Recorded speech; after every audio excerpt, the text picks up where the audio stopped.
Hello everybody and welcome. Today I am going to talk about my student case study. In this case study I will talk about the student profile, school and academic history, behavior and academic challenges, and strategies and interventions. My student that I'll be speaking about, I'm going to call him Taebaek. That is not his real name, but for the purpose of the study I'll be calling him Taebaek. He is 10 years old. He is a 5th grader. He lives in Wiwong, South Korea, which is about 12 miles south of Seoul. He lives with his grandparents, his mom, and his 2 younger sisters. I do have one of his younger sisters in 3rd grade, and she shows some of the same academic challenges as Taebaek. For the most part, Taebaek does come to class with a positive attitude. He enjoys puzzles, technology games, and taekwondo. Taebaek has not been diagnosed with ADD or autism. It's a little bit of a complicated situation here in South Korea. First, the homeroom teacher needs to send a letter home to the parents, and the parents are expected to seek additional help outside of school. We do not have special education teachers, nor do we have guidance counselors. So most of it is up to the homeroom teacher for the interventions. And we don't differentiate here in South Korea, so it makes things even more difficult. Here's some of Taebaek's history and our school history. 100% of our students are ELL.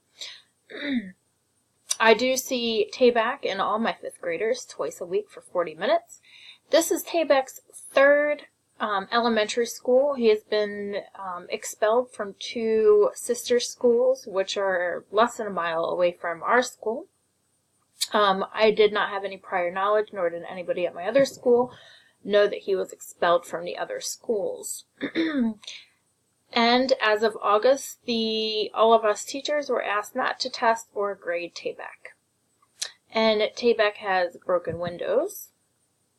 And this past May, we've had several serious incidences with Taebaek, but one of the most serious instances that we had is he exposed himself at the playground.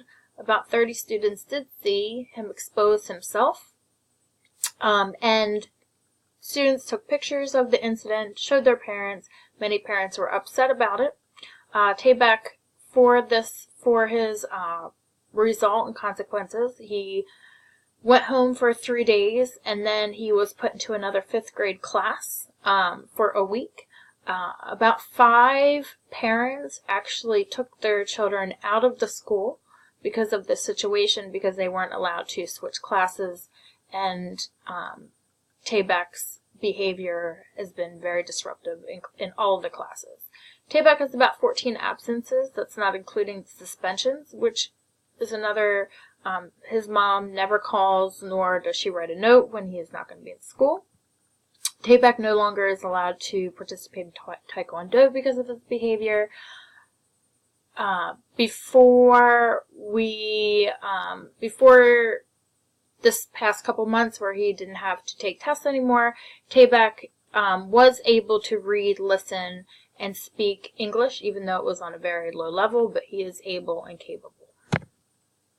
Here's some of the major academic challenges that we have with Taebaek at our school.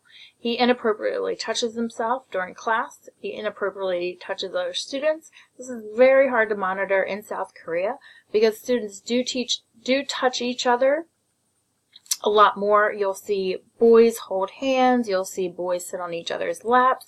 It's just part of a cultural. But if you really look at your students, many of them do feel uncomfortable, and they do not like it when Taebaek touches them. He has a lack of self-control, whether it's breaking other students' pencils, hitting them, touching them. He also takes teachers' things. He threw my co-teacher's cell phone out of the window about a month ago. Last week, he took my water bottle, drank it, chugged it down, and threw it on the floor. He sleeps during class, and he refuses to participate or complete assignments. Here's some of the interventions and strategies that we have used with Taebaek. Right now, I kind of disagree with the school's intervention for him. Basically, they just want to pass Taebaek through. and not help him learn or manage his behavior. So basically, they just want him to come to class and sleep, and it's okay. My co-teacher, if he sleeps and doesn't disrupt the class, he gets 5 pieces of candy, and I don't believe that that is necessary whatsoever. I believe that he is able to have enough self-control to be able to get through a whole entire class without being given 5 pieces of candy.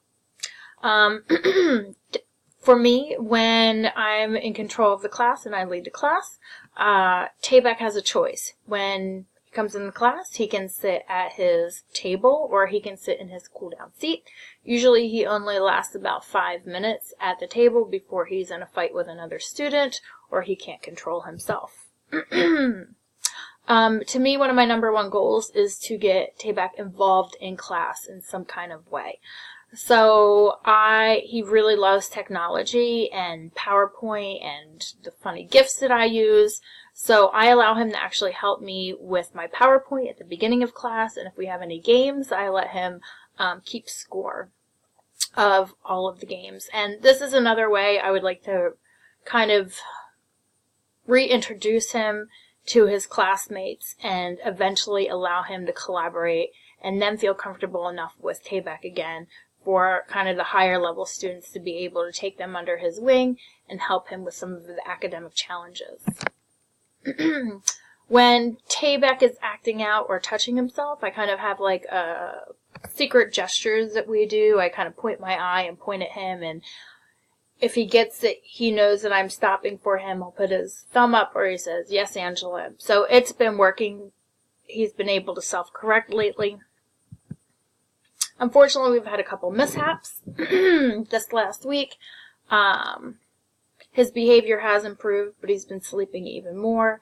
As I mentioned before, one thing that I would like the cohort to help me out with is how can I start integrating Tabak back into working with other students, collaborating with other students, helping, having him participate in the game, actually being able to sit through the whole entire class at his seat. That's my goal number one that I would like help with. And second, even if he doesn't have to do the work physically or he doesn't have to take a test, I want him to be able to open his book. But every time a book is in front of him, he just completely tears the book up. So any suggestions that you would have with either one of those, items that can help him learn and to control his behavior would be appreciated. I know some of the things in South Korea and the way that we deal with behavior is a little bit different, but I would like to hear maybe if he was in an American school or any school in the world, kind of what your interventions would be. Thank you.